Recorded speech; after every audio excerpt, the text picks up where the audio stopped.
அடுத்த award best entertaining பெர்ஃபார்மன்ஸ்க்கான award. And இந்த வின்னர் யாருன்னு தெரிஞ்சுக்கிறதுக்கு let's watch the AV.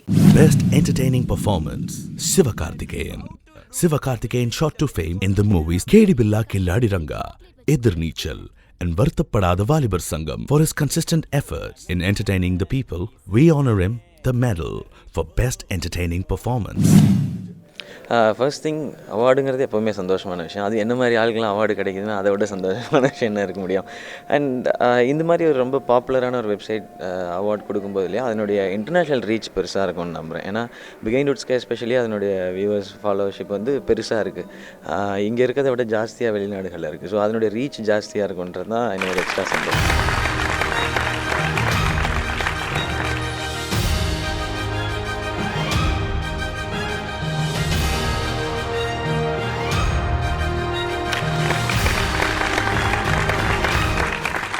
First எல்லாருக்கும் வணக்கம். ஆக்சுவலாக அடிப்பார்னு நினச்சேன், ஏன்னா மான் கராத்தில் சாரோட வாய்ஸில் பேசியிருந்தேன். நல்ல வேலை அவர் பார்க்கல போல, நான் தப்பிச்சிட்டேன். பார்த்தீங்களா சார்? நானே மாட்டிக்கிட்டேன்னா ஓகே. ரொம்ப சந்தோஷமாக இருக்குது சார் உங்கள் கையில் வாங்கினது, இன்னும் பெருமையாக இருக்குது. அண்ட் பிஹைண்ட் வுட்ஸ்க்கு பெரிய தேங்க்ஸ். தனுஷ் சாரே அவார்டை தேடி போய் வாங்குறாரு அப்படின்னா நான்லாம் இங்கே படுத்து கிடந்திருக்கணும்னு நினைக்கிறேன். நேற்று நைட்டில் இருந்தே அட நமக்குலாம் அவார்டு கொடுக்குறாங்களே அப்படின்னு சொல்லிட்டு உண்மையிலே நமக்கு தானான்னு கேட்டுட்டுலாம் வந்தேன். கன்ஃபார்ம் பண்ணிக்க நான் முன்னாடி ரோவில் போய் உட்கார போகிறேன் அப்படின்லாம் சொல்லி. ஏன்னா அவார்டு வாங்கணும்லாம் நினச்சலாம் பார்த்தது கிடையாது. ஸோ அப்படி படத்துக்கு கிடச்சிருக்கு அப்படின்போது இன்னும் பயமும் பொறுப்பும் ஜாஸ்தியாகுதுன்னு நினைக்கிறேன். அன்றைக்கி வந்து பெஸ்ட் என்டர்டெய்னிங் பெர்ஃபார்மன்ஸ்க்காக வாங்கியிருக்கிறீங்க. இப்போது ஹீரோ ஸ்டார் அப்படிங்கும்போது ஒரு செக்ஷன் ஆஃப் பீப்புளுக்கு வந்து அவங்கள ரொம்ப ரொம்ப பிடிக்கும். என்டர்டெய்னர் அப்படிங்கும்போது எல்லாருக்குமே அவங்கள ரொம்ப ரொம்ப பிடிக்கும். நீங்கள் வந்து ஃபஸ்ட்டு டிவிக்கு வரணும்னு ஆசைப்பட்டீங்க, நடந்துச்சு. அப்புறம் சினிமாவுக்கு வரணும்னு நினச்சிங்க, நடந்துச்சு. சினிமாவில் காமெடியன் நினச்சிட்டு இருக்கும்போது உங்களுக்கு ஹீரோ வாய்ப்பு வந்தது. ஹீரோவாக இருந்துட்டோம் அப்படிங்கும்போது இப்போ மிகப்பெரிய ஹீரோ அப்படிங்கிற அங்கீகாரம் கிடைச்சிட்ருக்கு. So what next? தெரிலங்க. நம்ம ஒன்று ஆசைப்படுறோன்றதை தாண்டின விஷயத்தை தான் நடத்தி வைக்கிறாங்க மக்கள் எல்லாமே.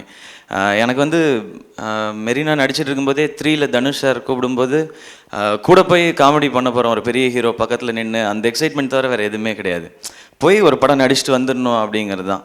பட் அந்த 3 பார்த்திங்கன்னா அப்படியே என்னை எதிர்நீச்சலில் கொண்டு வந்து விட்டுச்சு. அந்த எதிர்நீச்சல் இன்றைக்கி அடுத்தடுத்த படங்களுக்கான அந்த சக்ஸஸ் வந்து நெக்ஸ்ட் ஃபிலிமை இன்னும் பெரிய லெவலுக்கு தூக்கிட்டு போகுது. ஸோ நம்ம பிளான்லாம் இங்கே பண்ண முடியாதுன்னு நினைக்கிறேன். கடைசி கேள்வி, இப்போ வந்து ப்ராஜெக்ட்ஸ்க்கு நீங்கள் தேடி போக வேண்டிய அவசியம் இல்லை. You come to a place where projects உங்களை தேடி வந்துட்டுருக்கு. ஸோ நீங்கள் சூஸ் பண்ணலாம் அப்படின்னா எந்த 3 டைரக்டர்ஸ், எந்த 3 ஹீரோயின்ஸோட ஒர்க் பண்ணணும்னு ஆசைப்படுறீங்க?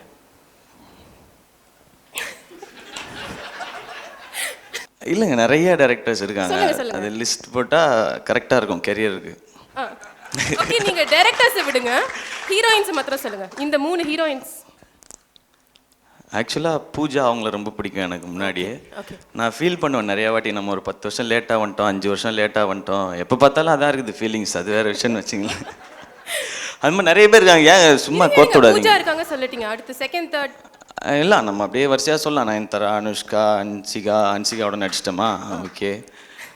வேற என்ன, எல்லாரும் தான், சமந்தா, அவ்வளோதான் இல்லைங்க. இந்த மாதிரி காஜல் அகர்வால், தமன்னா.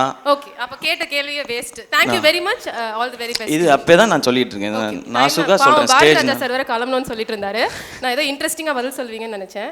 இல்லை அதெல்லாம் ஒரு இன்ட்ரெஸ்ட் இல்லை, கேள்வியில இன்ட்ரெஸ்ட் இல்லைன்னும் போது. Okay, thank you very much.